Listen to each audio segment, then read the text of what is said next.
tayo mga palangga. Sabi ni Dudong, ibang way na naman daw ako. Try natin, marunong tayo. Kasi paikot na naman daw ako. Papunta naman ako dito sa ibang way. So, let's try! Try ni Inday.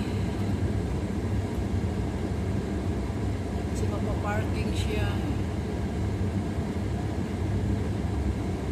Na-try niya ako kung marunong talaga unti-unti akong matuto. Dito tayo mag-uumpisa. Palabas. Pero hindi tayo lalabas. Kasi hindi naman tayo, wala tayong lisensya.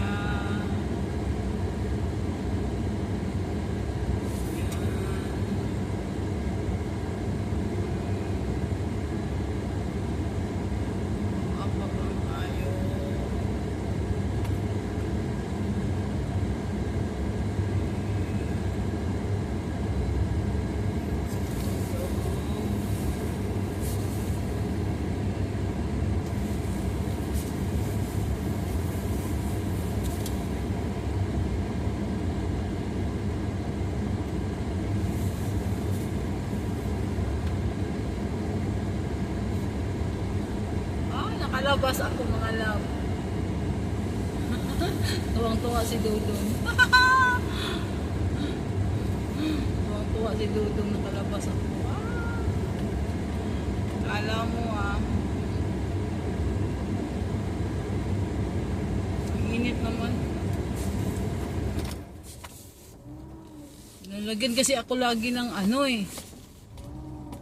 yung mainit.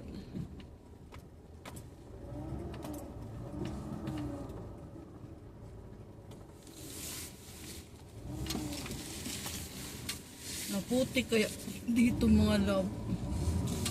Dahil sa naputik. Nainitan ako. Nainitan ako.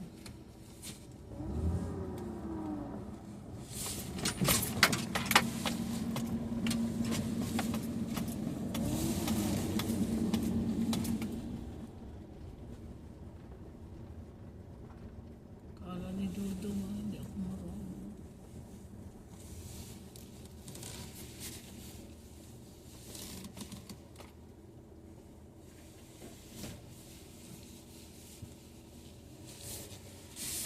Kala mo hindi ako marunong.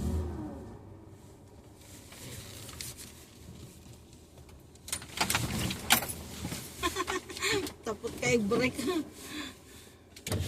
Ay. You left my shoes in there. I left your shoes? Yeah, you left my shoes in there. Okay. Okay. See? Two more time. Now go ahead. Two more time.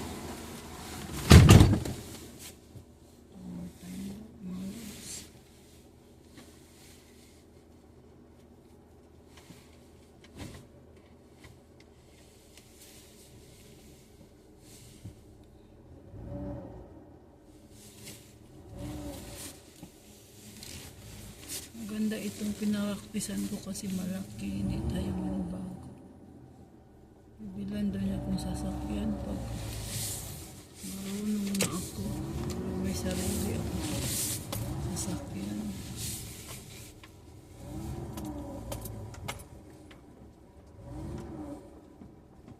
Pag binilan niya akong sasakyan, maliit lang sa akin. Naglak yung sarili niya. Sasakyan na to, automatic. Darating kasi yung kapatid niya, 12:30. Naku, sabi ko pa naman, kahapon kasi niyaya po, tumawag pala siya kahapon na sa trabaho kami. Kasi pupunta sana siya sa bahay. Wala kami, diba? Nasa work kami. Kaya, tinawagan, nag-return call ako sa kanya kahapon.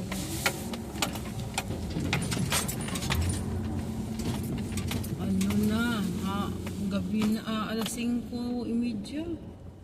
Nag-return ako, return call ko sa kanya. Ay gusto niya palang pumunta sa bahay. Kawawa naman.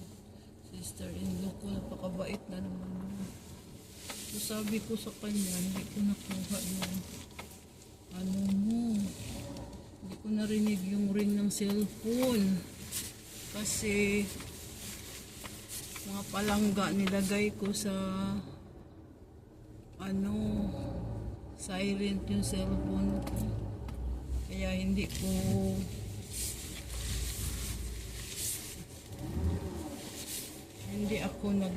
hindi ko narinig yung tawag ng sister-in-law. Sabi ko pumunta ka kasi pauwi na kami mga 5:30. Sabi niya gabi na. Bukas na lang. Istayanan ko si Dennis kung may lakad kami. Sabi niya maaga tayo aalis pero nandito na tayo ng ano. Sabi niya si sister-in-law ko, kapatid niya, pwede kang pumunta 12:30. Anong oras na kaya ngayon?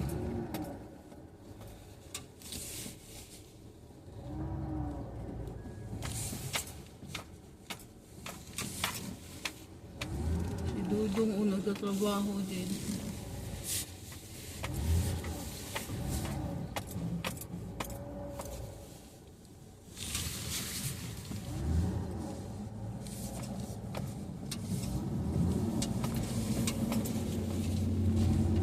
Drive ko niya lagi para matutulog.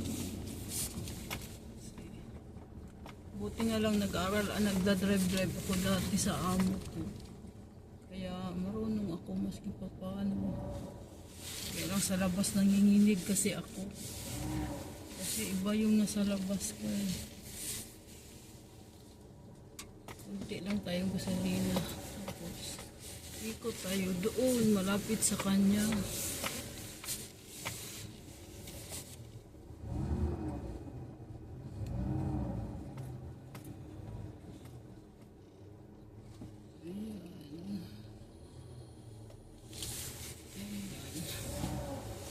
Ayan ko siya dito.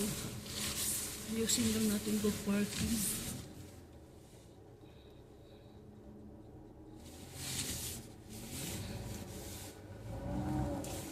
Dito lang tayo mag-antay sa kanya.